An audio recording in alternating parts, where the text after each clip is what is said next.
Hey guys, back in the kitchen, just lazing in my most comfortablest of clothes. I'm feeling quite uninspired in what to cook. So I thought to make my life easy and to share something really nice with you, I will cook something from Healthy Indian Vegetarian. So I am going to make masala urad dal. And basically it's if you have cooked dal makhani, which is urad dal, and that is got the skin on it, and this one is split and no skin, so it's urad dhuli. And I've got 250 grams in here. Now in the book, if you haven't got a pressure cooker, do not worry, because I've got given instructions in the book of cooking it in a pan. So what you do is, because urad dal takes slightly longer to cook, longer than moong dal or red lentils, you soak it in water for an hour or 2 hours and then you cook it. But because I am using a pressure cooker, I'm just going to give it 2 whistles. So I've got a liter of water in here, 250 grams lentils and a liter of water, 1 teaspoon of turmeric and 1 teaspoon of salt. And I'm going to cover and cook this for a couple.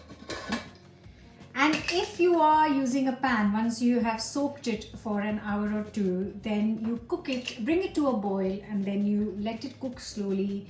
It could take anything between 40 to 45 minutes or longer. Just keep an eye. You want the lentils to go really soft and mushy.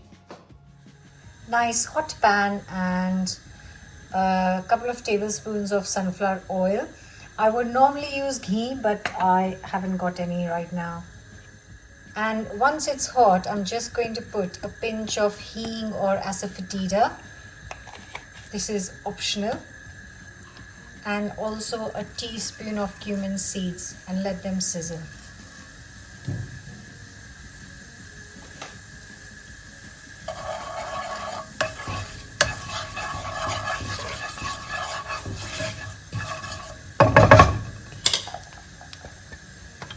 Next goes in 1 onion which I've finely chopped. Cook this for a few minutes until golden.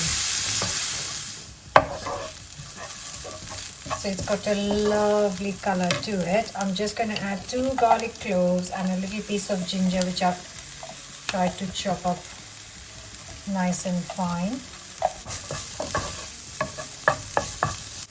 And I've also got 1 red chili. I've slit it into half, and I'm just going to throw in as well for a little bit of a kick. Next, I'm going to add 2 tomatoes roughly chopped. Just cook this down until it's softened for 4 to 5 minutes. So the tadka is almost ready, or my dal is cooked as well. I use the pressure cooker. Like I explained earlier, you can do it all in a pan, no problem at all. Now is the time when you add fresh coriander leaves. So I've just checked in the fridge and I've got no coriander.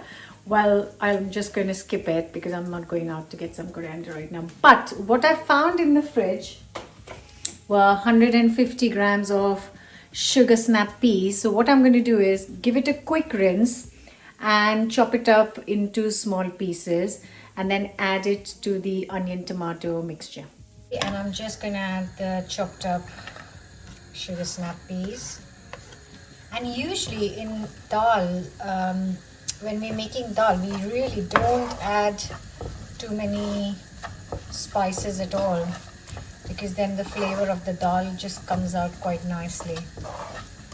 But I am going to add half a teaspoon of amchur powder to this, just because I've added the peas. I just want a little sour kick. If you haven't got amchur powder, just add juice of half a lemon.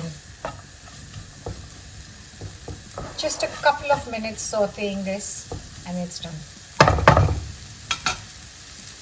So I did 2 whistles in the pressure cooker. If you're using a pan, like I said before, it could take up to 40-45 minutes to an hour. Now, when I opened the pressure cooker, I thought that it was a little bit dry, so I've added 100 ml more of water. Come have a look. It's all very messy because it's spilled. But now the dal is looking perfect. It's really soft. It's starting to get all mushy, and I'm just bringing it to a boil before I serve it up. Right, I want to tell you something a lot of people have asked before. The consistency of dal is of course up to you. Sometimes people want it nice and thick, gloopy, and sometimes you want it really runny. I like it somewhere in the middle, and I want to give you one big tip about cooking lentils. Come here, come close. Right, so when you cook dal, can you see that you can't really see the shape of the lentils because it has started to kind of break up. That's when the lentils are cooked. If when you pick this up and you can still see the whole shapes of lentils, that means it's not done, guys. Even if it's soft, it needs to kind of start breaking up. That's when the lentils are cooked. And that is really important because it just annoys me when it's cooked. People say it's cooked, but actually it's not cooked because it's still very intact and it needs to break up. And this lovely beany chili masala goes in our dal. Now this bowl will be quite perfect for 4 people. This is how much I make for 4 of us, and you might have a little bit left over for your lunch next day. Like I said, in the book, I haven't used the beans. It's something I wanted to use because I had it in the fridge. If you want, you can use beans or you can use coriander. It's up to you. I love the crunchiness of the beans that comes with it. I'm going to do a quick taste.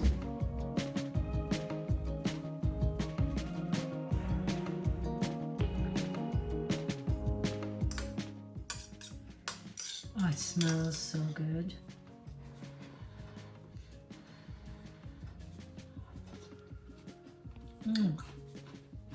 It's hot. Oh, I love the crunchiness of the beans. Because I added 100 ml more water, I'm going to add half a teaspoon more of salt because it needs a bit more salt, but it's absolutely delicious. It's lovely, absolutely gorgeous. Look, it's again getting cloudy and gloomy. And I know a lot of you are in similar situation to me where we are all in a lockdown. So I am planning to do a live on YouTube just to chat to you guys if you have any cooking questions over the weekend. So join me on Sunday. And if there are any specific recipes you'd like me to cook during this time, then leave a comment below. Don't forget to subscribe because what's the point otherwise? What's the point? See you soon. Bye. Just a quick note, I was just eating my bowl full and I've realized that actually even if you've added amchur, you can finish the lentils with this good squeeze of lemon juice because it's tasting delicious. And I have topped it up with some crisps.